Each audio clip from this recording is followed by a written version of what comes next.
दोस्तों, think and grow rich book के author Napoleon Hill कहते थे कि आप मुझे 5 मिनट दो और मैं आपको 5 मिनट में ही आपसे बात करके यह बता सकता हूँ कि आपका फाइनेंशियल फ्यूचर कैसा होगा, यानी कि आप अमीर बनेंगे या नहीं।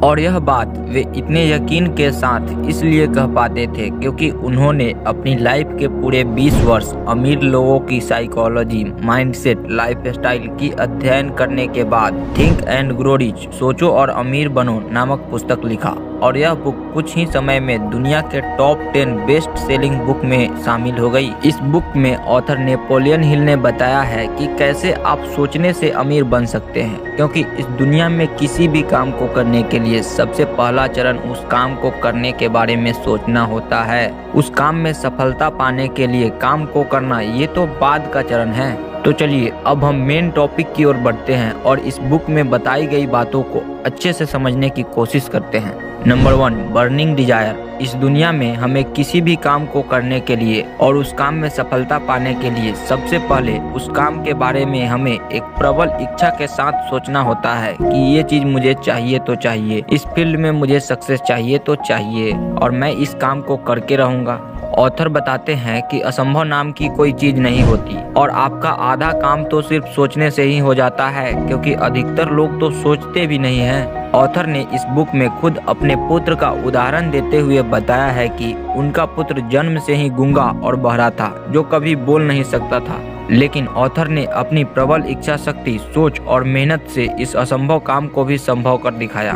Number 2, ideas and imagination. इस बुक के स्टार्टिंग में ही ऑथर ने बताया है कि जिस चीज के बारे में आप सोच सकते हैं, कल्पना कर सकते हैं, उस चीज को आप रियल लाइफ में पा भी सकते हैं। इसलिए अपना लक्ष्य बड़ा रखो। एग्जाम्पल के लिए, आज से 200 साल पहले कोई यह सोच नहीं सकता था कि कभी हम एक टीन के डिब्बे में बैठकर चांद पर भी जा सकते हैं, लेकिन आज के डेट में आप देख सकते हैं कि रॉकेट के माध्यम से कैसे किसी भी चीज को आसानी से चांद पर ले जाया जा सकता है। और अगर कोई इसके बारे में इमेजिनेशन ही नहीं करता, उसके बारे में आइडियाज ही नहीं आता, तो क्या यह संभव हो पाता?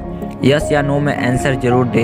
इसलिए अपने माइंड को हमेशा क्रिएटिव रखें। Number 3, work harder and longer. Suppose यदि आप वीक में 40 से 50 घंटे काम करते हैं, तो हो सकता है कि आपकी लाइफ एवरेज रहेगी और आप अपनी जिंदगी से संतुष्ट भी रहोगे। लेकिन अगर आप वीक में 40 से 50 घंटों से ज्यादा काम करने के लिए रेडी है, तो यही वो एक्स्ट्रा समय ये निर्धारित करेगी कि आप अपने जीवन में कितना ज्यादा सफल होंगे। तो चलिए इसको एक एग्जाम्पल से समझते हैं। ये तो हर एक व्यक्ति चाहता है कि वह सप्ताह में 5 से 6 दिन काम करे और डेली 7 से 8 घंटे, उससे ज्यादा तो बिल्कुल ही नहीं। लेकिन वहीं पर दूसरी ओर एक बिजनेसमैन वीक में 40 से 50 घंटों के बजाय 50 से 60 घंटा काम करता है, वो भी बिना छुट्टी के।